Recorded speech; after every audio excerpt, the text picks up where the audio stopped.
U.S. House passes resolution honoring Iranian protesters. Pompeo says he helped stop nuclear war between Pakistan and India. Israeli soldiers kill 9 Palestinians, injure 16 while storming a refugee camp. The displaced Rohingya living under the open sky along the Burma-Bangladesh border. 5 billion people at risk from trans fats leading to heart disease, says WHO.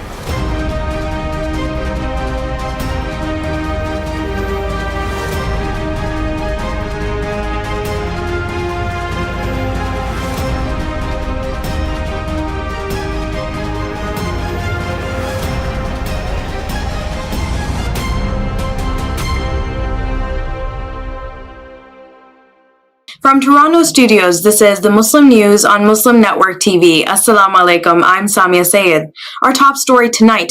On Wednesday, the U.S. Secret Service released a report that investigated 173 mass attacks between 2016 to 2020 in the country. It analyzed those where 3 or more people were injured or killed in businesses, schools, houses of worship, open spaces, and other locations where we live our daily lives. The report found that 73% of attacks involved firearms. For the 29% of attacks that involved firearms, the killer would have been federally disqualified from purchasing a firearm. It also noted that 38% of perpetrators had been convicted of violent crimes in the past. Most attackers had previously exhibited behavior that made friends, family, and co-workers fear for their safety. The report found that nearly half of the attacks were motivated by perceived past grievances that related to domestic, personal, or workplace issues. This document was released after Congress introduced 2 bills to ban assault rifles and regulate the minimum age to buy firearms. That was in response to a recent mass shooting in Monterey Park, California, that killed 11 people. U.S. Republican House Speaker Kevin McCarthy on Tuesday formally blocked Representatives Adam Schiff and Eric Swalwell from serving on the House Intelligence Committee. He is expected to hold a floor vote to remove Representative Ilhan Omar from the chamber's Foreign Affairs panel. Democratic lawmakers slammed the move as political vengeance. They say it's disappointing but not surprising that McCarthy has capitulated to the right wing of the caucus.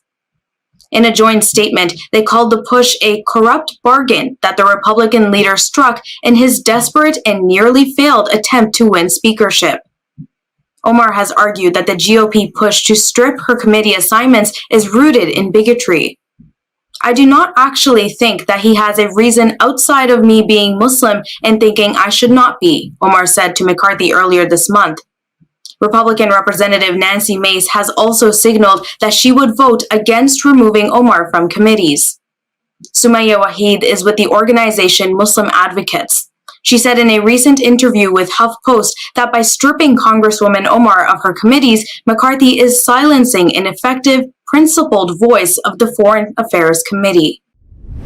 Teachers in at least one Florida county this week began removing or covering books in their classrooms. This is to avoid running afoul of a new Florida law requiring every volume to be vetted by a state-trained media specialist. Violation of this law could result in a third-degree felony charges. A third-degree felony in Florida is punishable by up to 5 years in prison, a $5,000 fine, and 5 years of probation. The vetting requirement comes under House Bill 1467, a Republican-sponsored bill signed into law last year by Republican Governor Ron DeSantis. Manatee High School history teacher Don Falls called the law not only ridiculous, but a very scary attack on fundamental rights.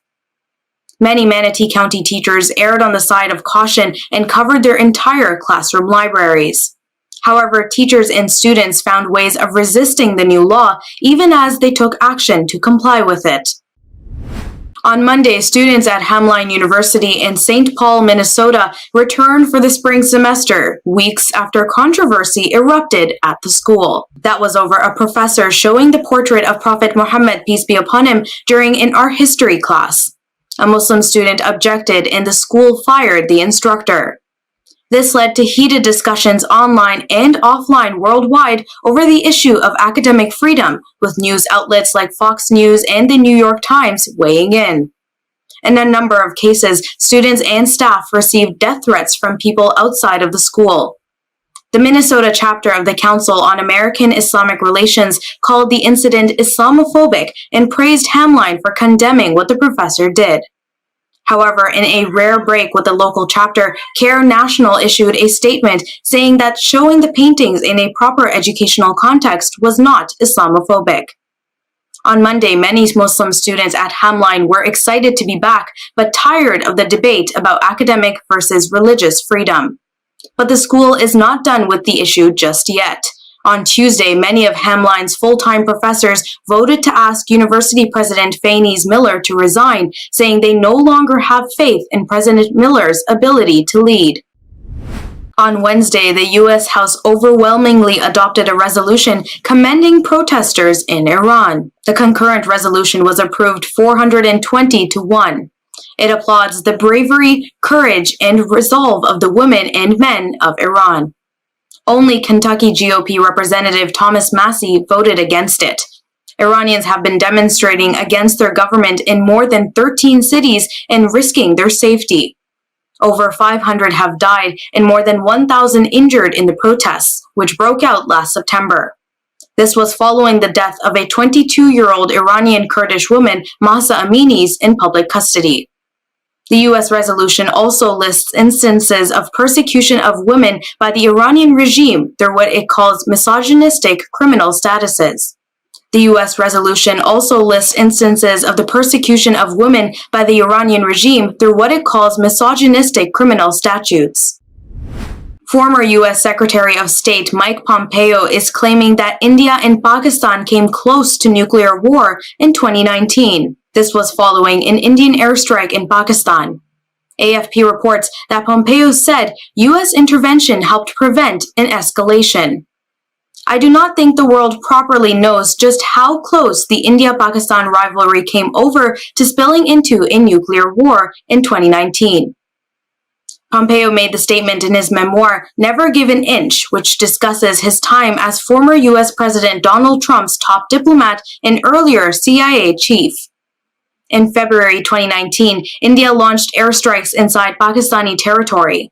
This was after blaming a Kashmiri freedom group for a suicide bombing that killed 41 paramilitary soldiers in Indian-held Kashmir. Pakistan then shot down an Indian warplane, capturing the pilot. According to Pompeo, he was awakened to speak to the Indian foreign minister who told him that Pakistan was preparing for a nuclear attack in the wake of the airstrike. And India was preparing its own escalatory response, the Press Trust of India quoted him as saying. There was no immediate comment from the India's Ministry of External Affairs or Pakistan's Foreign Office on Pompeo's claims. A story on Israeli soldiers killing 9 Palestinians, injuring 16 while storming a refugee camp comes with details after the break, so stay tuned and we will be right back.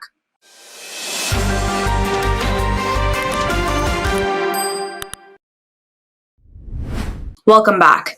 Israeli soldiers killed at least 9 Palestinians, including an elderly woman, during a raid on the Jenin refugee camp in the occupied West Bank on Thursday. The Palestinian Health Ministry said that 9 were shot dead by Israeli forces and 16 were wounded, 4 of whom are in critical condition. Local media reports that the army entered the area with bulldozers and targeting a building that was used as a meeting place. Witnesses say the heavily armed soldiers entered the camp disguised in a commercial truck. They then opened fire on residents who were trying to block their entry. Palestinian President Mahmoud Abbas's office called the killings a massacre from the Israeli occupation government in the shadow of international silence.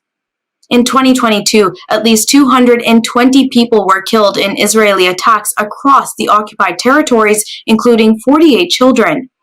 Yesterday's massacre brings the death toll of Palestinians killed this year to 29.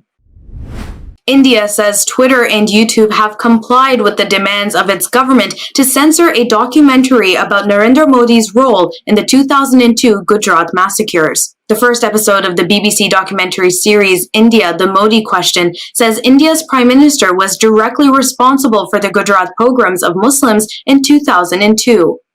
That was when he was the chief minister in the western Indian state. Twitter users in India also claimed that their posts about the documentary were removed and replaced with a legal notice.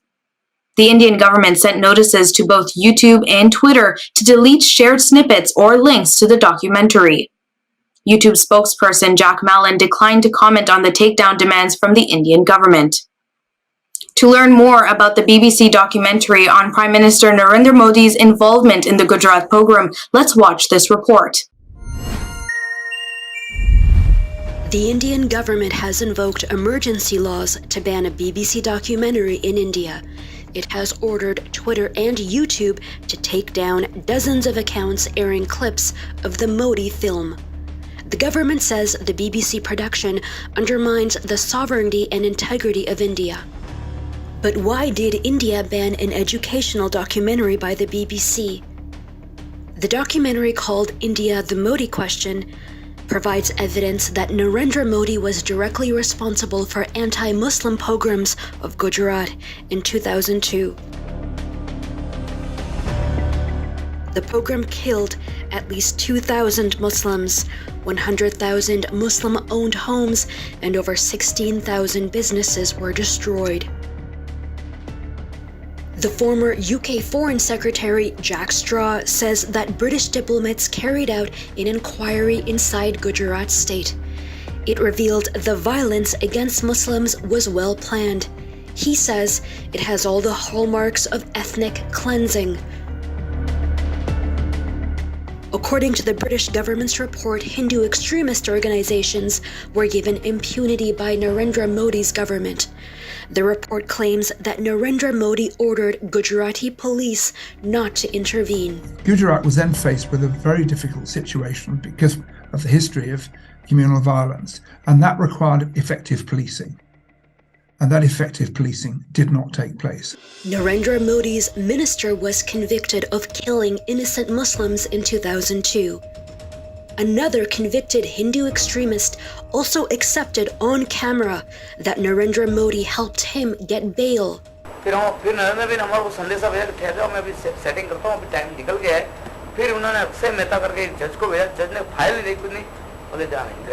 In an old interview, Modi said he did not know how to handle the media.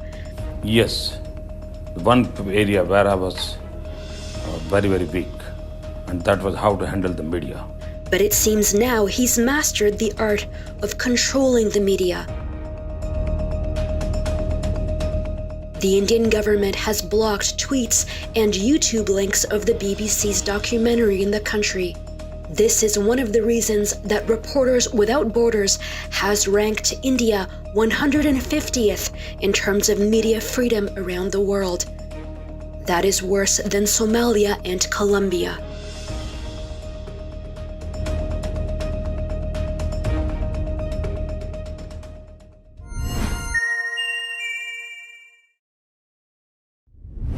The Swedish government has failed to prevent religion-based hate crimes against Muslims and Jews, and Muslim and Jewish women are more than likely than men to become victims of hate crimes.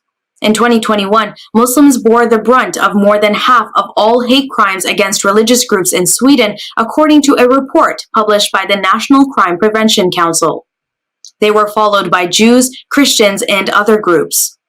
The 2021 Religious Freedom Report by the U.S. State Department states that many hate crimes in Sweden were not being reported to the police.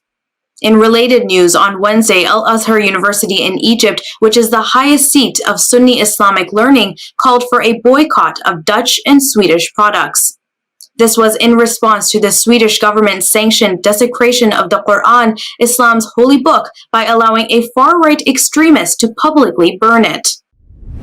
Over 1,000 Rohingya refugees who fled across the border from Burma due to recent bloody clashes are living under the open sky inside Bangladesh. Since the 2017 brutal military genocide in Burma's Rakhine state, nearly 5,000 Rohingya have been living in the no man's land between the two neighboring states. Bangladesh is currently hosting more than 1.2 million Rohingya, most of whom fled the genocide. All of our houses have been completely burned to ashes, and we have taken shelter in this open field without minimal basic facilities, Muhammad Solim, father of 4 children, told Anadolu Agency. He added they were facing acute food shortage and a lack of sanitation facilities amid cold weather. They are also suffering from fever and cough in the open air, with just some tarpaulin sheets hanging above their heads. A number of international NGOs have distributed some relief items. The United Nations aid chief visited Afghanistan on Monday to engage with the Taliban. He conveyed messages on the need to reverse policies banning women from public life, said a spokesman. The president and chief executive officer of Save the Children US, Yanti Saripto, and the deputy executive director of UNICEF, Omar Abdi, were also part of the delegation. Their visit comes 1 month after the Taliban banned Afghan women from working in national and international non-governmental organizations. The recent ban put some programs on hold, sowing fears that the already dire humanitarian situation in Afghanistan will get worse. 5 billion people globally remain unprotected from harmful trans fats, the World Health Organization said in a new report on Monday. Trans fats increase the risk of heart disease and death. They are responsible for up to 500,000 premature deaths from coronary heart disease each year around the world, according to the WHO. Currently, 9 countries are at high risk. They include Australia, Azerbaijan, Egypt, Iran, Nepal, Pakistan, and South Korea. WHO Director General Tedros Ghebreyesus said trans fats has no known benefit and huge health risks that incur huge costs for health systems. His organization said 43 countries have implemented best practice policies for tackling trans fats in food, with 2.8 billion people protected globally. Coming up after the break is our in-depth analysis segment, so stay tuned and we will be right back.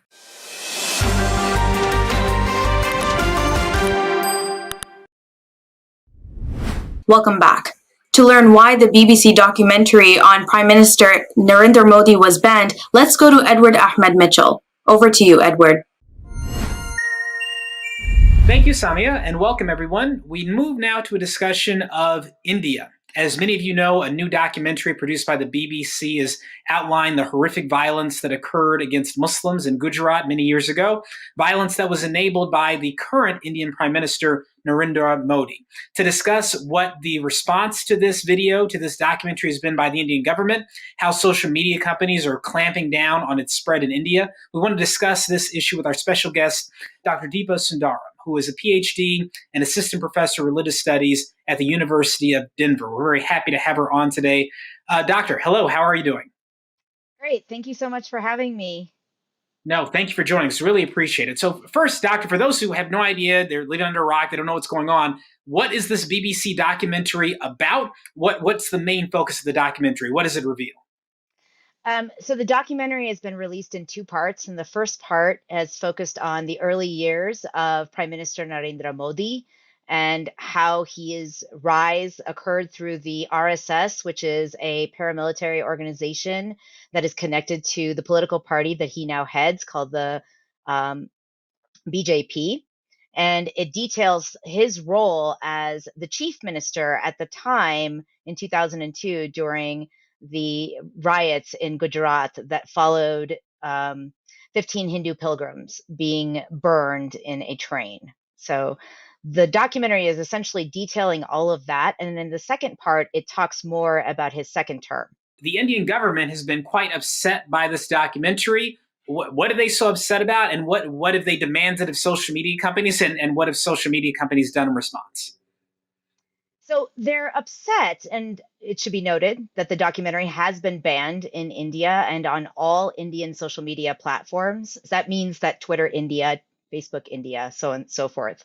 And Kanchan Gupta, who is an advisor of the Information Ministry, referred to the documentary as, quote, undermining the sovereignty and integrity of India and, quote, making unsubstantiated allegations.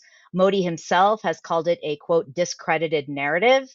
And the big thing that you're hearing from Indian officials is that the BBC is engaging in what they're calling imperial politics and, quote, a colonial mindset. So they see this as propaganda. And that is what they have said through all of their outlets. And what they have done is pressured social media companies like Facebook, Twitter, and YouTube in particular to remove all clips and full versions of the documentary within India. And they've also gone as far as to take down accounts that are sharing these clips, including those being shared by members of parliament in India. And, Doctor, this is remarkable to many people, especially given, for example, Twitter. Elon Musk has called himself a free speech absolutist. He has also said he would honor the laws of various countries, but there's no law in India saying you can't do journalism, you can't tell the truth. These are fiats from the government. So, what's been the reaction of people in India, to best of our knowledge, to this ban on the documentaries? It's still being seen in India, do you think, via other channels? What do you think, or do you think that Modi will successfully be able to suppress the spread of this documentary and the content in it? So let me start with the free speech piece and the press freedom piece. So India, this is the latest salvo in a long line of press freedom restrictions that the Indian government has been enacting. And in fact, India is now ranked 150th out of 180 in press freedom. This is also in concert with the fact that India has had the largest number of internet shutdowns in the last about 8 years. Last year alone, they shut down the internet 104 times, and the nearest country to that was Myanmar at 15. And then in terms of who's viewing it, the Washington Post just covered this a day ago, but there have been watch parties that have been organized at universities and all over the country. But JNU recently organized one, and then the power was cut 30 minutes before. And then students who were trying to watch it on their phones were actually pelted with rocks by the ABVP, which is a student group associated with the BJP. But we're still seeing across the country, from Kerala to West Bengal, universities saying, and student groups at universities saying, no, we're still going to organize these watch parties. And then one last point is that we are hearing that Indians are uploading copies of the documentary outside of India to Telegram and still circulating the documentary through these sort of, more protected social media sites. So what do you think will be the outcome of all this documentary? I mean, many people, I think, were already aware to some extent of the role that Mr. Modi played in what happened back in 2002. This provides some extra detail, additional facts on the ground. What do you think the result of all this will be? It seems like he is somewhat popular in India. He keeps getting reelected. Do you think this puts a dent in that, changes anything about the trajectory of where India is going? Or does it change anything about Western support for India's current government? So to your first question, no, I don't think, unfortunately, I don't think this is going to impact Modi's popularity. The only thing that has in recent memory were the large number of deaths under COVID because of the mismanagement of the virus. And even that he has bounced back from. He was elected with the same, if not, I think, a larger majority in 2019 after 2014. He is incredibly popular. And I don't think this is going to impact that. But to your other question about the West, I do think that this is starting to go along with other information that has been recently released. And that is, in particular, the US CIRF report, which is the US Council on International Religious Freedom. In November 22nd, 2022, they released a report calling India's sort of discrimination against religious minorities alarming. And we're hearing these things from government agencies, but I think this documentary is going to bring this home to a lot of regular people. And I also think it's important that Western media, and I'm not talking about like smaller outlets, but Washington Post, NPR, the New York Times have all covered the censorship of this documentary, not so much the documentary itself, which is actually, I think, making the issue of what's happening in India and the growing authoritarianism in the so-called world's largest democracy coming to the fore in a way that I don't think the literacy of what's happening, has been here, and it's not been covered by the media. So there is a chance that I think Western pressure might be increasing on Modi to moderate his policies after the screening of this documentary. That's very interesting, Professor, because I think, we've seen in recent years just video footage of horrific acts of violence committed against individual Muslims in particular, but not only Muslims in India. But it doesn't really get a lot of attention in the mainstream. It's not condemned the way the violence in Myanmar or even the Chinese treatment of Uyghurs is in the media. Do you think that given Mr. Modi's commitment to this ideology of the RSS and the BJP, in the long term, do you think he might restrain or pull back or rein in some of these violent actors to avoid a repeat of what happened in 2002 and consequences for him? Or, what do you think is the future of India with him at the helm? Where is this going? I wish I had better news about this. I don't think that he's going to moderate. I think that he sees a lot of value, as is noted in his own interview in the documentary, where he claims his only mistake during the riots was that he didn't understand the media. And I think that's actually a very telling comment, because since he was elected as prime minister, he does not do press conferences at all. And he's very careful about what kind of media interacts with him and what kind of media represents his government. And that increasing restriction on media is going to continue. And on the other side of this, I think his policies, and he ran on a platform of creating a Hindu Rashtra, or Hindu rule in India, is rather popular. Unfortunately, that kind of populist Hindu nationalism has only grown in India. And I think we're looking at, hopefully not, but we're looking at a potential for a serious violent event against Muslims in the near future. I know that's been the great fear, this issue of global Islamophobia impacting so many countries, from Myanmar to China to India, and European countries, France and Sweden and elsewhere. But I think there's been great fear about the potential for genocide. And you've even seen actors in India openly calling for some genocidal behavior against the Muslim minority there. Mr. Modi, I think, has been much more careful in his words since taking office. So what do you think the United States and other nations outside of the region can or should be doing to try to prevent this outcome from?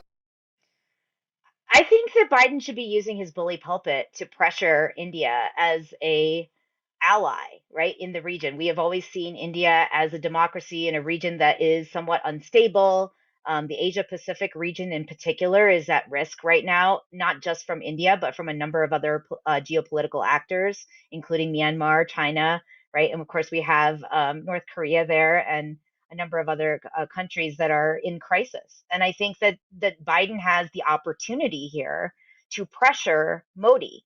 And I think it's important for Biden to call this out, because this isn't just violence against Muslims. It's violence against all religious minorities. There is caste violence. And more importantly, the violence against Kashmiris in Indian-occupied Kashmir has been going on for decades, and it's only gotten worse. And it is coming to a head after the internet shutdowns there and the kind of military takeover that we've seen.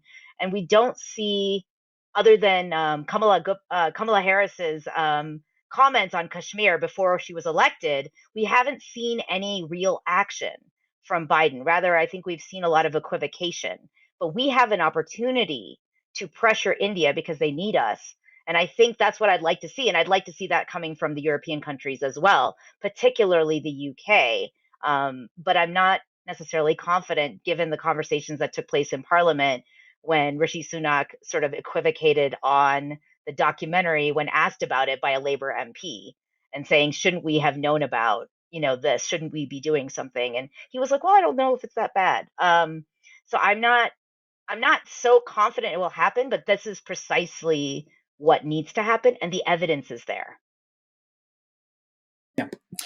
Well, we will see what happens, God willing. As you said, I'm not exactly holding my breath that certain world leaders will do the right thing on this, but the BBC documentary, it's very hard to ignore. Yes. And so, I think it gives another tool in the hands of activists who want to make sure something like that does not happen again, especially on a large scale in India. So, Professor, I want to thank you so much for joining us and sharing your insight. We really appreciate it.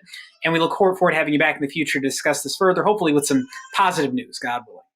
Thank you so much for having me. I really appreciate it. And thank you all for watching. We'll send it back to you, Saamiyah. Thank you so much. That's all from our Toronto studios tonight. Thank you for tuning in. You can find previous episodes and more on our YouTube or Facebook. For more content, keep watching Muslim Network TV or visit muslimnetwork.tv. Assalamu alaikum and good night.